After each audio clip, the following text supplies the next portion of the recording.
In their tongue, he is Dovahkiin, Dragonborn.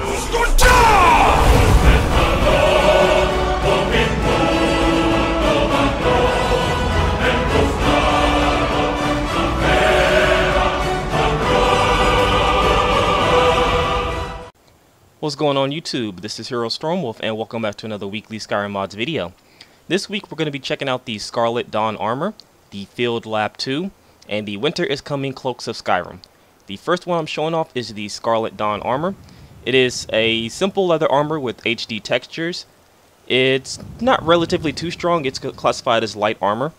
The cool thing about this mod though is that if you have a modded body replacer such as the UNP or the CP or the CBEP, excuse me, that this armor will work for you and automatically fit around your modeled body type. So I think that's really cool. Not a lot of armor mods do that themselves. Next up is the Field Lab 2 player home. Now what this is a player home that can be used to basically summon a player home anywhere around the map. Now you need the Dragonborn DLC in order to access this. And once you do upload the mod, you'll be sent on a small quest in order to access the spell as well as the key to get inside the player home. The cool thing about it is that you can summon it anywhere. As I've shown you, I am outside of another modded building that I covered. And once you use the spell, you'll be sent a floating icon that you can click on and it will send you to the player home, as you see now. Now, while it looks pretty small, and unfortunately it is pretty small in terms of look and feel, it is pretty unique as you can summon it anywhere, and it comes with basically everything that you need. I will show off a bit of the inside right now. The pillar that you see in the middle pretty much cures you of any disease and also gives you a boost in magic. It also comes with a bed to where you can sleep. You'll also get a boost in magic with a well-rested bonus, excuse me. The shelf here comes with specialized clothing that you can see in Skyrim but you can't access, such as Telvanni's clothing and stuff like that. It comes with some boosted stats, which is really nice. As you can see here, you also get a couple of other armors that you can use within the game. I think it's really cool. Really nice for them to actually add on to that. I'll equip it so I can give you a look at it now.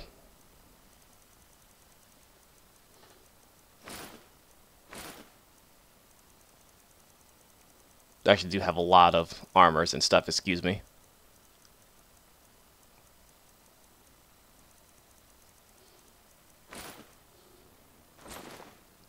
But as you can see, you see this armor within the game, but you can't access it yourself, which is pretty cool that he actually give you this armor set.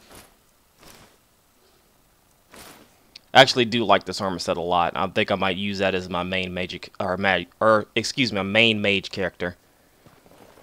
But of course, moving on from that, you'll also get this bookshelf, which comes with a couple of books that you could read and gain extra XP from. You can also activate the bookshelf and place more books on it, so if you have books that are very important that you want to keep with you, you can place them in this player home and then you'll never lose them or never have to worry about dropping them and someone else picking them up in Skyrim. I think that's also pretty cool. Now to the left of that is the Soul Gem Basin, and what this does is actually pretty cool. It allows you to craft any Soul Gem, including the Black Soul Gem, so I think that's actually really cool. And that's really useful if you need to recharge your weapons or you're trying to build a certain armor or a weapon and you need soul gems for it. I think that's really cool. Of course, this also comes with the arcane enhancer, as you can see here. Gives you some instruction and lore friendly stuff to tell you why this is here and why do you have it. And it's pretty cool. It's not necessary, but small touches like that are really, really nice to have. But you'll get the arcane enhancer. It operates as it should. And behind this tapestry is a wall safe. Now, it can be kind of hard to activate, simply because it's wedged in there pretty tight, so I recommend going in first person. But it gives you some gold and 2 spells, and who doesn't like free spells? Comes with the alchemy lab. A few things inside the statue which you can use to make new stuff with alchemy, which is always a nice bonus. A few potions. And to the right of that is a cooking pot, which of course you can use to cook things.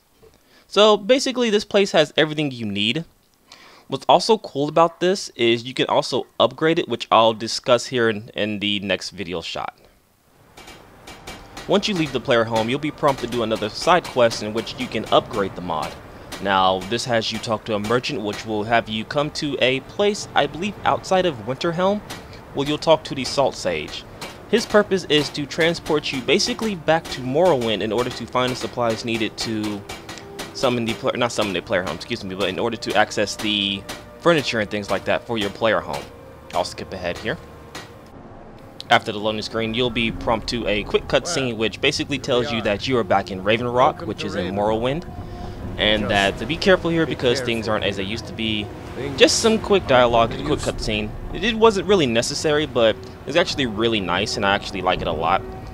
Just kind of seems more, I don't know, it just seems more a lot cooler to have things like this in the mods instead of just like you automatically transport to where you need to go.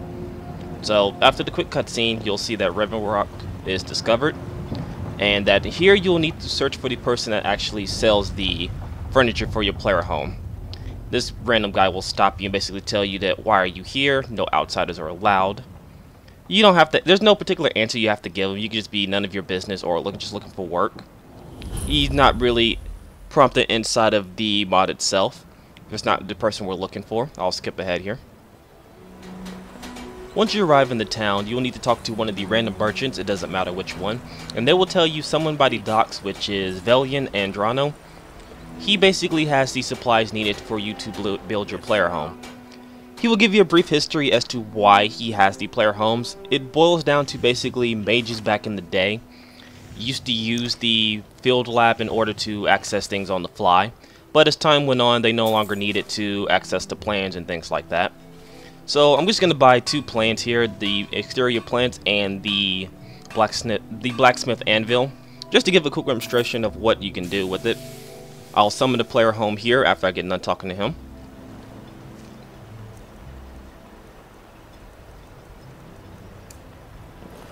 Which gives an example that you can actually summon the player home anywhere, even in modded areas. Now, like I said before, be warned when summoning against certain towns, because it can cause clipping issues and it may cause Skyrim to crash, so please be aware of that.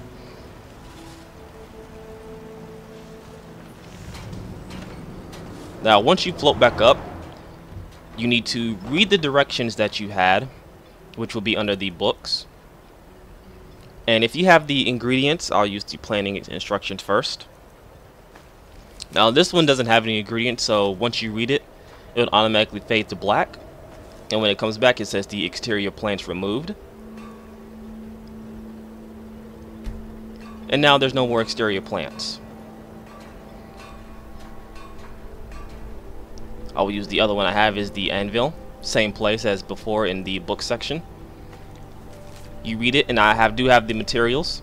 So again, once it fades back to black, it will be prompted that the kit has been removed and that it has been successfully built in the back of the building. And now I have an anvil which I can temper and make weapons stronger. So again, this is actually really cool, and that not make weapons stronger, but actually create weapons, excuse me. So this is actually really cool when you need to do things on the fly, but you don't want to fast travel back to a town, or you're somewhere where you know if you fast travel you can't get back there, you have to walk all the way back.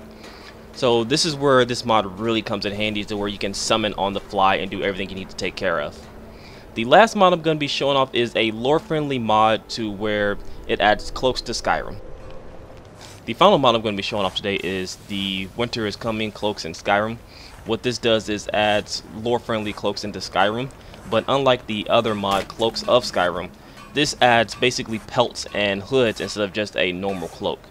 Now, in order to access this, you need to craft out the fur crafting kit at a tanning rack, or you can buy it from a merchant. Once you have this in your inventory, then go back to the tanning rack and you will have all the cloaks that you can build. I will be showing a demonstration of the brown bear. It should be listed under steel, ebony, or leather. Leather, of course, has leather skin, which is basically your wolves. The steel, for some reason, is listed under bears. I'm not going to even question it, but as you can see, I'll be going to the bears. I've already crafted them. It should be at the top.